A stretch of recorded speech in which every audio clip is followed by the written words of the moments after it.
Hello നമസ്കാരം, ഏവർക്കും പുതിയ വീഡിയോയിലേക്ക്. അങ്ങനെ കാത്തിരിപ്പിനൊടുവിൽ റായൻ എന്ന ചിത്രത്തിൻ്റെ ആദ്യ ഷോ കഴിഞ്ഞ് ചിത്രത്തിൻ്റെ ആദ്യ റെസ്പോൺസൊക്കെ പുറത്തുവന്നുകൊണ്ടിരിക്കുകയാണ്. ആ ഒരു അപ്ഡേഷനാണ് ഇന്നൊരു വീഡിയോ ഭാഗത്ത്.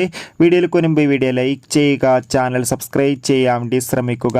ധനുഷ്, അപർണ, ബാലമുരളി എന്നൊക്കെ പ്രധാന കഥാപാത്രങ്ങളായി തന്ന് റിലീസ് ചെയ്ത ചിത്രമായിരുന്നു റായൻ. എല്ലാ സിനിമാ പ്രേമികളും ഒരേപോലെയായിരുന്നു ചിത്രത്തിൻ്റെ റിലീസിനായി കാത്തിരുന്നത്. അങ്ങനെ കാത്തിരിപ്പിനൊടുവിൽ ഇപ്പോൾ ചിത്രത്തിൻ്റെ ആദ്യ ഷോ കേരളത്തിലെ വിവിധ തിയേറ്ററുകൾ അവസാനിക്കുമ്പോൾ ചിത്രത്തിന് നല്ല മികച്ച അഭിപ്രായം തന്നെയാണ് പുറത്തുവന്നുകൊണ്ടിരിക്കുന്നത്. ചിത്രം കണ്ട സിനിമാ പ്രേമികൾ എല്ലാവരും ഒന്നരംഗം പറയുകയാണ് റായൻ എന്ന ചിത്രം മികച്ചൊരു ആക്ഷൻ ത്രില്ലറാണെന്നും ചിത്രത്തിൽ ധനുഷിൻ്റെ നല്ല മികച്ച അഭിനയം, മികച്ച ആക്ഷൻ രംഗങ്ങളൊക്കെ കാണാൻ വേണ്ടി സാധിക്കുന്നുണ്ടെന്നും. എന്തായാലും കാത്തിരിക്കാം ചിത്രത്തിൻ്റെ കൂടുതൽ അപ്ഡേറ്റിനായി. ചിത്രം കണ്ടവരുടെ അഭിപ്രായം തീർച്ചയായും കമൻറ്റ് ബോക്സിൽ രേഖപ്പെടുത്തുക. ഈ വരുന്ന ജൂലൈ ഓഗസ്റ്റ് മാസം ധാരാളം ചിത്രങ്ങൾ OTT റിലീസ് ചെയ്യാൻ പോവുകയാണ്. നമ്മുടെ ചാനൽ ഭാഗം പരിശോധിച്ചാൽ നിങ്ങൾക്ക് ആ വീഡിയോക്ക് ഇന്ന് കാണാൻ വേണ്ടി സാധിക്കും. കാണുക. Bye bye.